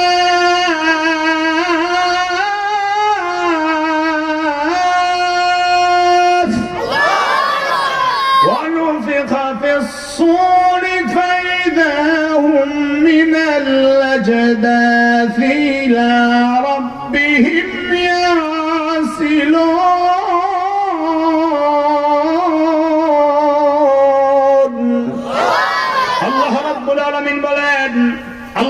ইসরাফিল আলাইহিস সালামকে বলবেন সিংহায় ফু দাও। ও আমার বন্ধুগণ, একটা ফুৎকার দিবে আর আল্লাহ কোরআনে বলেন ইদা জুলজিলাতিল আরদু জিলজালাহা ইদা জুলজিলাতিল আরদু জিলজালাহা। আল্লাহ বলেন গোটা জমিন কম্পমান সৃষ্টি হয়ে যাবে। ইদাস সামাউন ফাতারাত ওয়া ইদাল কাওয়াকিবু ইনতাসারাত। একটা ফুৎকারে আকাশ ভেঙে পড়বে, জমিনের মধ্যে কম্পন সৃষ্টি হয়ে যাবে, পাহাড়গুলি তুলার মতো উঠতে থাকবে। মানুষ সেদিন অবাক হয়ে বলবে কি হলো কি হলো কি হলো। আল্লাহ পাক বলেন কিয়ামতের ময়দানে প্রথম ফুৎকার যখন দিবে কি হবে সেদিনের অবস্থা। আল্লাহ ডাক দিয়ে এখন নবী গো ইয়াউমা তারাউনাহা তাযহালু কুল্লু মুরদিআতিন আম্মা আরদাত। ও নবী সেদিন আপনি দেখবেন কুল্লু মুরদিআতিন আম্মা আরদাত, সবাই তাদের বুকের শিশু সন্তানকে ভুলে যাবে। ওয়া তাদাউ কুল্লু দাতি হামলিন হামলাহা, আর সমস্ত বাচ্চা গর্ভবতী মায়েরা তাদের গর্ভ প্রসব করে ফেলবে, তাদের গর্ভে বাচ্চা পড়ে যাবে, এমন ভয়ঙ্কর আলামত সৃষ্টি হবে। তারপর আল্লাহ সূরা হাজর 2 নম্বর আয়াতের শেষাংশে বলছেন, আল্লাহ বলছেন ওয়াতাদাউ কুল্লু দাতি হামলিন হামলাহা ওয়া তারান নাসা সুকারা ওয়া মা হুম বিসুকারা। মানুষগুলি পাগলের মতো হয়রান হয়ে যাবে, দৌড়াদৌড়ি শুরু করবে। আল্লাহ বলেন আসলেই তারা পাগল নয়, আসলেই তারা পাগল নয়। আল্লাহ কয় মুমিনরা সাবধান হয়ে যাও, ও মুনাফিক বেঈমানরা তোমরাও সাবধান হয়ে যাও। ইন্না আযাবাল্লাহি শাদীদ, নিশ্চয়ই আল্লাহর ধরা বড় কঠিন, আল্লাহর আযাব বড় কঠিন। আমার বন্ধুগণ, কিয়ামতের ময়দান কায়েম করার জন্য ইসরাফিল আলাইহিস সালাম 2টা ফু দিবেন। হাদিসে পাকের বর্ণনায় পাওয়া যায় প্রথম ফুৎকারে পৃথিবীর জমিন ধ্বংস হয়ে যাবে, আকাশ জমিন ধ্বংস হয়ে যাবে, মানুষগুলি ধ্বংস হয়ে যাবে, সমস্ত মাখলুকাত ধ্বংস হয়ে যাবে বন্ধু। আর দ্বিতীয় ফুৎকারটা দিবেন তার 40 বছর পরে পৃথিবীর জমিন যখন মিসমার হয়ে যাবে, আল্লাহ পাক ইসরাফিল আলাইহিস সালামকে বলবেন ও ইসরাফিল তুমি আবার সিংহায় ফু দাও। ইসরাফিল আলাইহিস সালাম সিংহায় ফুৎকার দিবে। ধানের গেরা লাগালে যেমন ধানের গেরাগুলি আমার বন্ধুগণ উঠে যায় ঘন ঘন হয়ে, মানুষগুলি হাইওয়ান জানোয়ারগুলি ইসরাফিল আলাইহিস সালামের দ্বিতীয় ফুৎকারে সব উঠে যাবে, সব উঠে যাবে, কিয়ামতের ময়দান কায়েম হয়ে যাবে। আমার আল্লাহ ডাক দিয়ে বলবেন ও ইসরাফিল তুমি সিংহায় ফু দাও। ওয়া নুফিখা ফিস-সূরি ফাইদা হুম মিনাল আজদাতি ইলা রাব্বিহিম ইয়ানসিলুন। সবাই আল্লাহর দরবারে হাজির হয়ে যাবে। এবার আসুন বন্ধু, কিয়ামতের ময়দানটা কেমন হবে? ওই কিয়ামতের ময়দানটা হবে তামার জমি, তামার জমি। কিয়ামতের ময়দানের মিডল সেন্টার হবে আরাফার ময়দান। আমার বন্ধুগণ, কিয়ামতের ময়দানটা হবে আরাফার ময়দান। আরাফার ময়দানের চতুর্পাশটাকে আল্লাহ কিয়ামতের মাঠ বানায় দিবে। গোটা পৃথিবীর চাইতে আরো বড় আকারে কিয়ামতের মাঠ আল্লাহ বানায় দিবে। ওই বিশাল কিয়ামতের ময়দানটা কেমন হবে? পৃথিবীটা হবে তামার জমি। রাসূল হাদিসে বলেছেন সহিহ বুখারীর বর্ণনায়, ইহশারুন নাস ইয়াউমাল কিয়ামাতি হুফাতান উরাতান গুরলা। কিয়ামতের ময়দানে মানুষ উঠবে, আমার বন্ধুগণ তাদের পরনে কাপড় থাকবে না, আমার ভাইয়েরা পায়ের মধ্যে জুতা থাকবে না, খতনাবিহীন অবস্থায় কিয়ামতের ময়দানে মানুষগুলো উঠবে। আমার ভাইয়েরা তামার জমি হবে। এখন থেকে পৃথিবীর জমিন থেকে সূর্য 9 কোটি 30 লক্ষ মাইল দূরে সূর্য। বিজ্ঞানীদের কথা, তার তাপের কারণে আমাদের ঘাম বেরিয়ে যায়। হাদিসে পাকে পাওয়া যায় আল্লাহ পাক রব্বুল আলামিন বলবেন ও সূর্য তোমার তাপগুলি সব তুমি ছেড়ে দাও। সূর্যটা মাথার আধা উপরে থাকবে অথবা এক হাত উপরে থাকবে। সূর্য যখন তাপগুলি ছেড়ে দিতে থাকবে, ওই সূর্যের প্রচন্ড তাপের কারণে আমার বন্ধুগণ মানুষের মগজগুলি নাকি দিয়া কানে দিয়া টপ টপ করে বায়া বায়া পড়তে থাকবে। একদিকে তামার জমি, অপরদিকে সূর্যের তাপ। পানির পিপাসায় মানুষগুলি কাতরাবে আর হয়রান হয়ে যাবে। আমার বন্ধু আল্লাহ বলেন ও মানুষেরা সেদিন কেমন অবস্থা হবে? আমার ভাইয়েরা, কিয়ামতের ময়দানে মানুষ অবাক নয়নে তাকায় থাকবে, আল্লাহকে ডেকে বলবে, আল্লাহ গো, কিয়ামতের এই বিভীষিকাময় অবস্থা আমাদের আর সহ্য হয় না। আমার বন্ধুগণ, বেঈমানরা হাজার হাজার বছর দাঁড়ায় থাকবে। রাসূল হাদিসে বলেছেন, মুমিনরা মাত্র এক ওয়াক্ত নামাজের সময় দাঁড়িয়ে থাকা লাগবে। আমার বন্ধুগণ, ওই কিয়ামতের ময়দানে নিচে হবে তামার জমিন, উপর দিয়া থাকবে বন্ধ সূর্যের প্রচন্ড তাপ। আমার বন্ধুগণ, ওই কিয়ামতের ময়দানের বিভীষিকাময় মুহূর্তের মাঝে ও আমার ভাইয়েরা, কিয়ামতের ময়দানে তিন প্রকারের মানুষ উঠবে। রাসূল হাদিসে বলেছে, সিনফান মাশাতান, একদল হেঁটে হেঁটে কিয়ামতের মাঠে যাবে। ওয়া সিনফান রুকবানা, আরেক দল জান্নাতীরা গাড়িতে চলে, বাহনে চড়ে আল্লাহর জান্নাতে আরাফার ময়দানের দিকে যাবে।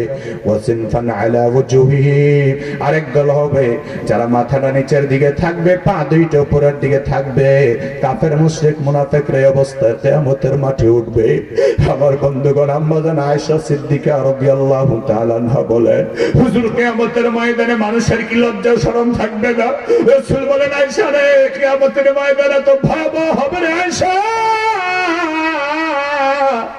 ওই মানুষ সেদিন শুধু বাঁচার জন্য পাগলের মতো দৌড়াতে থাকবে, কেউ কারো দিকে তাকাবার মতো সময় সেদিন পাবে না। ওই কিয়ামতের কঠিন ময়দানে আমার বন্ধুগণ, ওই কিয়ামতের ময়দানে মা তার সন্তানের পরিচয় দিবে না। আমার ভাইয়ের, আজকে আপনি যদি বাড়িতে না যান, আপনার মা রাত্র 2টা, 12টা, 1টা, 2টা পর্যন্ত আপনার জন্য অপেক্ষা করবে। কিন্তু কিয়ামতের ময়দানে আপনি আপনার মার কাছে যাবেন না গো। 10 মাস 10 দিন গর্ভে নিলা, কষ্ট ধারণ করলাম, আজকে কিয়ামতের ময়দানে আমি বড় বিপদে আছি, তুমি আমার একটু সুপারিশ করো। ও মা, তুমি তো আমার সেই মা। 10 মাস 10 দিন গর্ভ ধারণ করতে গিয়া প্রসব ব্যথায় কষ্ট পাইয়া মা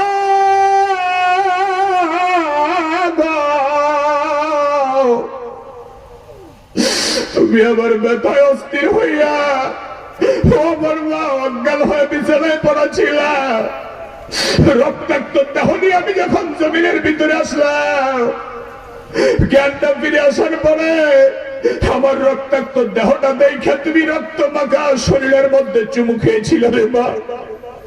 তুমি দুনিয়ার জমিনে সব কষ্ট আমার জন্য সহ্য করেছো মা। আজকে কিয়ামতের ময়দান, বড় বিপদের দিন, আমার একটু সাহায্য করো মা। মা বলবে, না না, আমার কোনো সন্তান ছিল না, আমি সন্তানের কথা ভুলে গেলাম, আমার কোনো সন্তান ছিল না।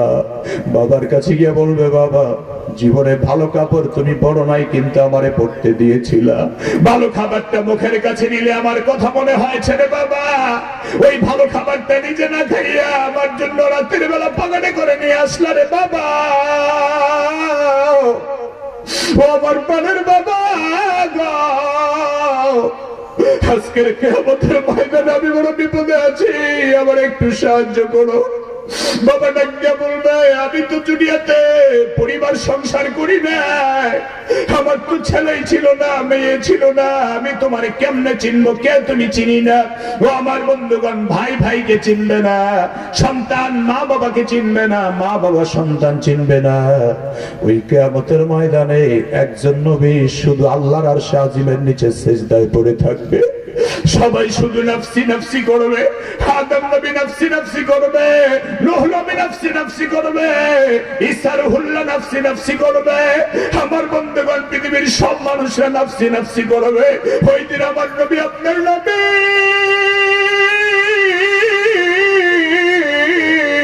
সিজদায় পড়ে একটা আওয়াজ দিবে, রব্বি হাবলি উম্মতি, রব্বি হাবলি উম্মতি।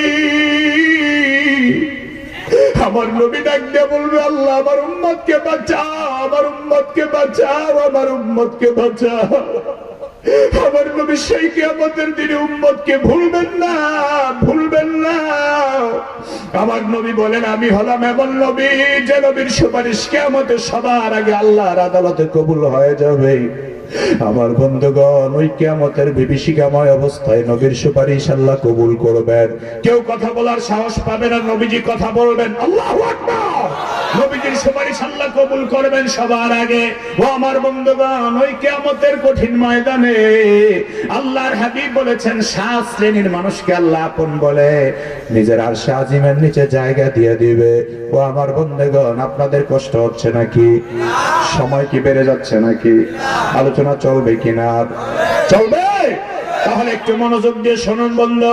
ওই কিয়ামতের ময়দানের বিভীষিকাময় পরিস্থিতির মাঝে আল্লাহ পাক 7 শ্রেণীর মানুষকে আল্লাহর আরশে আজিমের নিচে জায়গা দিয়ে দিবে। বিশ্বনবী বলেছেন, 1 নাম্বার হলো সাবাতুন ইয়াদিল্লাহুমুল্লাহু ফি যিল্লিহি ইয়াওমা লা যিল্লা ইল্লা যিল্লুহু। ইমামুন আদিল। 1 নাম্বার হলো ন্যায়পরায়ণ শাসক। 1 নাম্বার হলো ন্যায়পরায়ণ শাসক। 1 নাম্বার হলো ন্যায়পরায়ণ শাসক। 1 নাম্বার হলো ন্যায়পরায়ণ শাসক। ও আমার বন্ধুগণ, যেই চেয়ারম্যান ইউনিয়নের সব চেয়ারম্যানই করবে, ওই চেয়ারম্যান 2 নাম্বারই করতে পারবে না। মানুষের জায়গা জমির অবৈধ দখল করতে পারবে না, ঠিক না? মানুষের মাথায় বাড়ি দিতে পারবে না। ও আমার বন্ধুগণ, মানুষের ক্ষতি করতে পারবে না। এমন চেয়ারম্যানকে আল্লাহর আজিমের নিচে জায়গা দিবে। ও আমার বন্ধুগণ, সৎ ইনকামকারী, উপার্জনকারী আল্লাহর বান্দা, যিনি সমাজের কর্ণধার ছিল, এলাকার কর্ণধার ছিল, এলাকার মাতবর ছিল, ন্যায় ইনসাফ প্রতিষ্ঠিত করে গিয়েছেন, তাকে আল্লাহর আজিমের ছায়ায় জায়গা দিবেন। আল্লাহু আকবার। 2 নম্বরে আল্লাহ পাক যাকে আরশে আজিমের নিচে জায়গা দিবেন, আল্লাহর নবী বলেন, ওয়াশাবুন নাশা ফি ইবাদাতিল্লাহ। ওই যুবকদেরকে আল্লাহ আরশে আজিমের নিচে জায়গা দিবে যেই যুবকরা আল্লাহর ইবাদতের জন্য যৌবনকালটা কাটায় দিয়েছে। ও আমার যুবক বন্ধুরা, এখন আপনাদের কথা তো না বলে পারছি না। আজকে লেনিন আর কার্ল মার্কসের আদর্শের পিছনে ঘুরতেছো যুবক। ও আমার বন্ধুগণ, 31st নাইট পালন করো যুবক। তুমি এর জন্য চিন্তা করা উচিত ছিল, আমি বিশ্বনবীর উম্মত, আমার জন্য 31st নাইট করা কখনো উচিত হবে না, ঠিক না? আমার জন্য 14ই ফেব্রুয়ারি নয়, আমার জন্য ভালোবাসা দিবসের নামে কোনো বেহা দিবস নয়। ও আমার যুবক বন্ধুরা, মদের আড্ডায় তোমাকে পাওয়া যেতে পারে না, জুয়ার আড্ডায় তোমাকে পাওয়া যেতে পারে না, কারণ তুমি বিশ্বনবীর উম্মত। আরো আসতে বলেন, ঠিক না? কারণ তুমি বিশ্বনবীর উম্মত। জুয়ার আড্ডায়, মদের আড্ডায়, তাসের আড্ডায় তোমাকে পাওয়া যেতে পারে না, অশ্লীল গানের আসরে তোমাকে পাওয়া যেতে পারে না। হ্যাঁ, তোমাকে পাওয়া যাবে শহীদ মিছিলে। ইসলামের জন্য, দিনের জন্য যখন ডাক আসবে যুবক, তখন তোমাকে সেই মিছিলে পাওয়া যেতে হবে।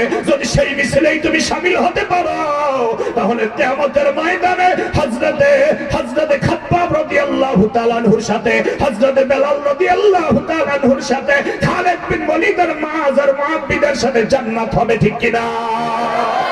এই জন্য যুবকদেরকে দিনের পথে আসার দরকার আছে না নাই? ও যুবক বন্ধুরা, বহু যুবককে দেখলাম মোটরসাইকেল অ্যাক্সিডেন্ট করে রাস্তার পাশে লাশ হয়ে পড়ে থাকতে। ও আমার ভাইয়েরা, গত 2 দিন আগেও ময়মনসিংহ এলাকায়, গত 1 দিন আগে ফেসবুকে স্ট্যাটাস দিয়েছে, আমার সন্তান হয়েছে, আলহামদুলিল্লাহ, আমি বড় খুশি। ওই আল্লাহর বান্দা বড় আলেম ছিলেন, এলাকার ইমাম ছিলেন, আলেম ছিলেন। আল্লাহর বান্দা তার পরিবার নিয়ে 3 দিনের ছোট বাচ্চা নিয়ে যখন বাইরে বের হয়েছে সিএনজি কে করে, আমার বন্ধুগণ, একই পরিবারের 7 জন মানুষ ছিল সিএনজিতে, ড্রাইভার সহ সবাই মারা গেল। ও বন্ধু, চিন্তা করে দেখেন, চলতেছি, অহংকার করব কিসের জন্য? শরীরের অহংকার করে লাভ নাই। ও বন্ধু, গাড়ি চালান, রিক্সা চালান, যা কিছু করেন না কেন, মালিকের একটু ভয় করেন, আল্লাহকে একটু ভয় করে চলার জন্য চেষ্টা করেন। ও আমার যুবক ভাইয়েরা, যদি জাহান্নামের আযাব থেকে বাঁচতে হয়, কিয়ামতের ময়দানে আল্লাহর আরশের নিচে জায়গা পেতে হয়, তাহলে আল্লাহর ইবাদত করার দরকার আছে না নাই? জোরে বলেন, আছে না নাই? তাহলে 5 ওয়াক্ত নামাজি হয়ে যাব যুবকরা, রাজি আছেন না নাই? কারা কারা জিহাদ করে দেখায়? নারায়ে তাকবীর, নারায়ে তাকবীর। আমার বন্ধুগণ, যে যুবকরা 5 ওয়াক্ত নামাজ পড়বে, ওই যুবক কখনো মদের সাথে সম্পর্ক হতে পারে না, ঠিক না? যে যুবক 5 ওয়াক্ত নামাজ পড়বে, ওই যুবক মা বাবার সাথে কখনো খারাপ আচরণ করতে পারে না। আমার বন্ধুগণ, এমন যুবককে আল্লাহ আরশের নিচে জায়গা দিবে। তাহলে যুবকরা যদি জায়গা পায়, যুবতীরাও জায়গা পাবে। যারা অবৈধভাবে যুবকদেরকে বাজে এসএমএস পাঠাবে না, ঠিক না? আমার বন্ধুগণ, আজকের যুব চরিত্রহীন করার জন্য শুধুমাত্র যুবকরা দায়ী নয়, বরং কিছু পাখাটের যুবতীরাও দায়ী। যারা অর্ধনগ্ন পোশাক পরে বের হয় রাস্তাঘাটে, এদেরকে দেখে দেখে আমার দেশের বহু যুবকের চরিত্র নষ্ট হয়ে যাচ্ছে। এদেরকে ধরে সাবধান করা দরকার, আইনের হাতে শাসন করা দরকার। কেন অবৈধভাবে পাখাটের রাস্তায় বেপরোয়া পোশাক পরে বের হয়, এদেরকেও ধরে ধরে শাস্তির আওতায় আনা দরকার। ঠিক কিনা বলুন?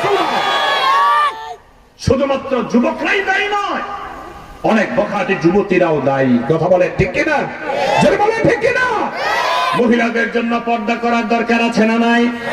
যেই মহিলা পর্দায় থাকবে, রাসূল হাদিসে বলেছেন, সহিহ বুখারীর বর্ণনা, আইয়ুমা ইমরাতিন ইযা সাল্লাত খামসাহা, যেই মহিলা 5 ওয়াক্ত নামাজ পড়বে, সাওমাত শাহরাহা, রমজান মাসে রোজা রাখবে, ওয়া আহসানাত ফারজাহা, নিজের লজ্জাস্থান সতীত্বের হেফাজত করবে, ওয়া আতাআত বালাহা, স্বামীর খেদমত করবে, রাসূল বলেন, ফালতাদখুল মিন আবওয়াবিল জান্নাতি শাত, আমার আল্লাহ তাকে জান্নাতের যেই দরজা দিয়ে খুশি, ওই দরজা দিয়ে আল্লাহ বেহেশতে ঢোকার সুযোগ দিয়ে দিবে।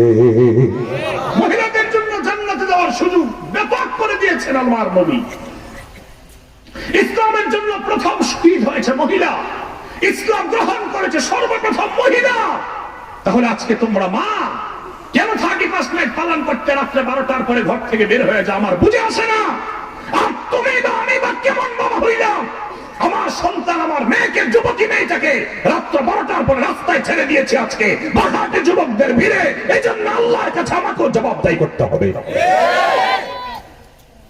রাগ করতেছেন, বেজার হচ্ছেন? আল্লাহ কবুল করুক, বলেন আমিন। আরো জোরে কেন আমিন? সব কথার সাথে বাস্তবতার মিল আছে না নাই? জোরে বলেন, আছে না নাই? তাহলে 1 নাম্বার হলো ইমামুন আদিল। প্রতিটা বিষয়ের আলোচনা করতে গেলে বন্ধু আরো 2 ঘন্টা দরকার, কিন্তু আর 2 ঘন্টা নয়, আর কয়েক মিনিটের মধ্যে আলোচনা শেষ করে দিব বন্ধু। 1 নাম্বার হলো, এই যুবক ভাই উঠি কেন? বসো বসো বসো। যুবক মানুষ এত তাড়াতাড়ি উঠলে উপায় আছে? 1 নাম্বার হইল আর কয়েক মিনিট। আল্লাহ কবুল করুক, বলেন আমিন।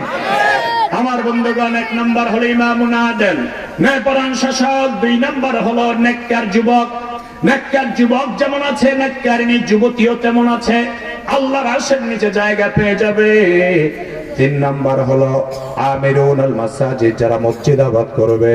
ইদা দাখালা মিনহু হাত্তা ইয়াউদা ইলাইহি, মসজিদ আবাদকারী মসজিদে যখন ঢুকবে আবার মসজিদে যাওয়ার জন্য পাগল পারা হয়ে থাকবে। আল্লাহু আকবার। তার মানে 5 ওয়াক্ত নামাজি হবে, ঠিক কি না?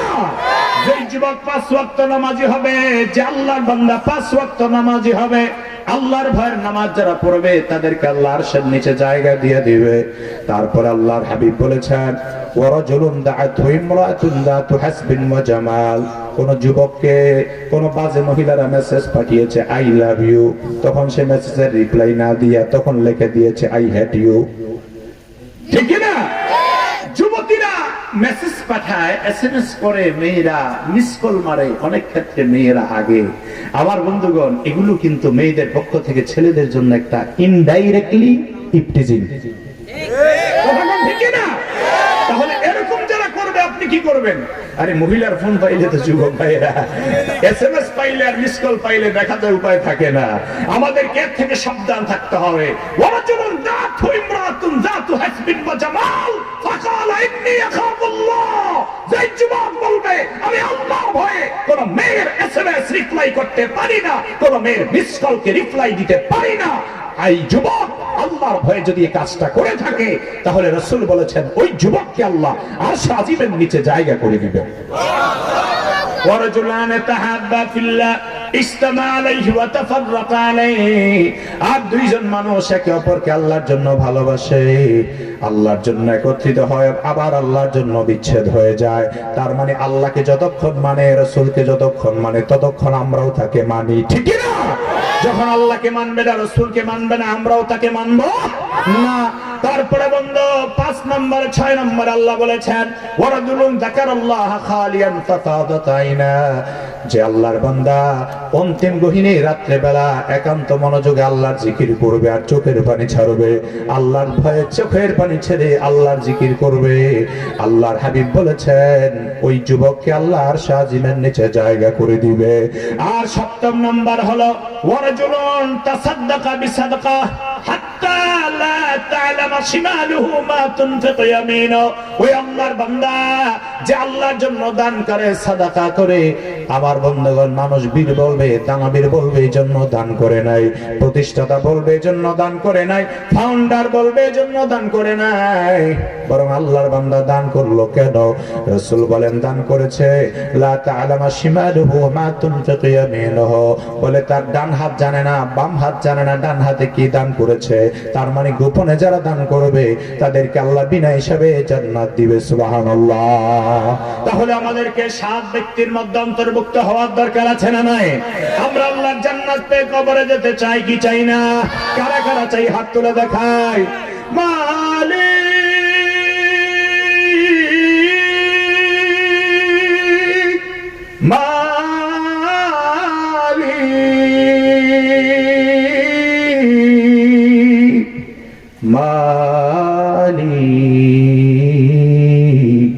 একটি ঘর বানিয়ে দিও,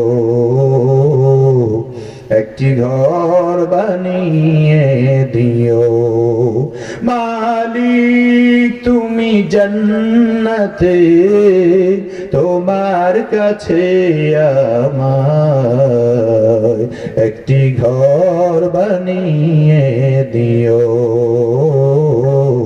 একটি ঘর বানিয়ে দিও। সে বিভীষিকাময় মহাদিনে তোমার প্রতিবেশী করে নিও, মালিক তুমি জান্নাতে তোমার কাছে আমার একটি ঘর বানিয়ে দিও, একটি ঘর বানিয়ে দিও। সেদিন কেহ আসবে না কারো কোনো কাজে, সেদিন পাপী পাপের বোঝায় মরবে না যে, সেদিন কেহ আসবে না কারো কোনো কাজে, সেদিন পাপী পাপের বোঝায় মরবে না যে। ফুল সেরা পার হতে গিয়ে পিছলে যাবে কত পথি, আবার কেহ পুণ্য নিয়ে পার হয়ে যাবে ঠিক ঠিক। সে মহাদিনে মহাক্ষণে, সে মহাদিনে মহাক্ষণে নবীর পাশে জায়গা দিও, মালিক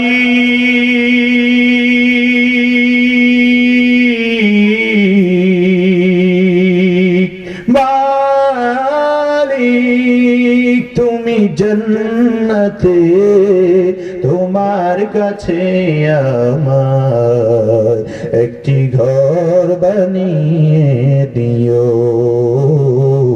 একটি ঘর বানিয়ে দিও, একটি ঘর বানিয়ে দিও। জোরে কেন আমিন। আমরা জান্নাত পেতে চাই তো, সবাই পেতে চাই তো।